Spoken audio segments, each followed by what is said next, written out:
Hello students, आज हम पढ़ने वाले हैं चरक संहिता सूत्र स्थान का चैप्टर 7 विच इज़ न वेगान धारणीयम अध्याय। इसमें धारणीय और अधारणीय वेग के बारे में बताया गया है। सेम आपको याद हो, हमने अष्टांग हृदय सूत्र स्थान में पढ़ा था चैप्टर 4 विच इज़ रोगानुत्पादनीय अध्याय। ठीक है, उसमें भी धारणीय और अधारणीय वेग के बारे में बताया गया। आचार्य वाग्भट ने भी 13 वेग बताए हैं और आचार्य चरक ने भी 13 वेग बताए हैं। आचार्य वाग्भट ने कास बोला है और चरक ने कास की जगह पे उद्गार बोला है, बाकी सारे सेम है।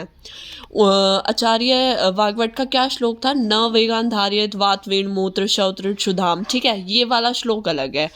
न वेगान धारयेत धीमान जात मूत्र पुरीष्यो न रेतसो न वातस्य न छर्द्यो श्वथोन च न उद्गारस्य न जृम्भाया न वेगान शुद्ध पिपास्यो न बाष्पस्य न निद्राया निश्वासस्य श्रमेण च। बाष्प का मतलब आंसू।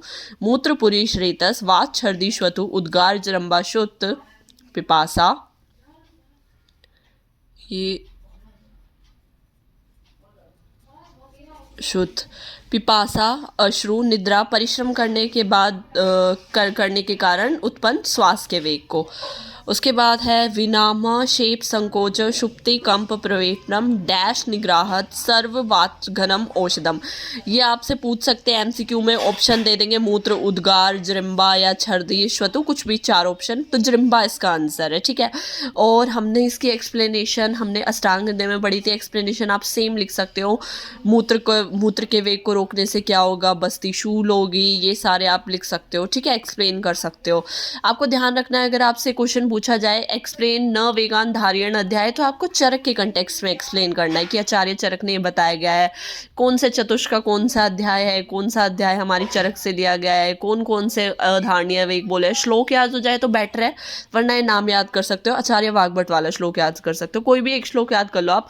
और पूछा गया है एक्सप्लेन अधारणीय वेग पूछा गया है, तो आप दोनों एक्सप्लेन कर सकते हो कि अष्टांग हृदय में आपने रोगानुत्पादनीय अध्याय में पढ़ा है चैप्टर 4 में, और चरक संहिता में चैप्टर 7 में। ठीक है, उसके बाद धारणीय वेग बता दिए गए हैं इसमें कि one should suppress urges related to साहस मन वचन लोभ शोक भय क्रोध ईर्ष्या अतिराग अत्यंत कठोर वचन झूठ बोलना, ये सब। ठीक है, जो इन वेगों को रोक लेता है, धारण कर लेता है, उसको फ्रूटफुल लाइफ मिलती है, धर्मार्थ काम को वो इंजॉय करता है। ठीक है, ये सब लिख सकते हो। इस चैप्टर में इतना ही है। अब आपको समझ आई गया कैसे क्या करना है। ध्यान रखना, नव वेगान धार्य चरक संहिता में है, रोगानुत्पादनीय अध्याय हमारा अष्टांग में है, और आपके पास 10 मार्क क्वेश्चन आए कि अधारणीय वेग को एक्सप्लेन करो, तो आप दोनों को एक्सप्लेन कर सकते हो। टेबल फॉर्म में लिख सकते हो, आचार्य वाग्भट ने क्या बोला, आचार्य चरक ने क्या बोला है। ठीक है, थैंक यू।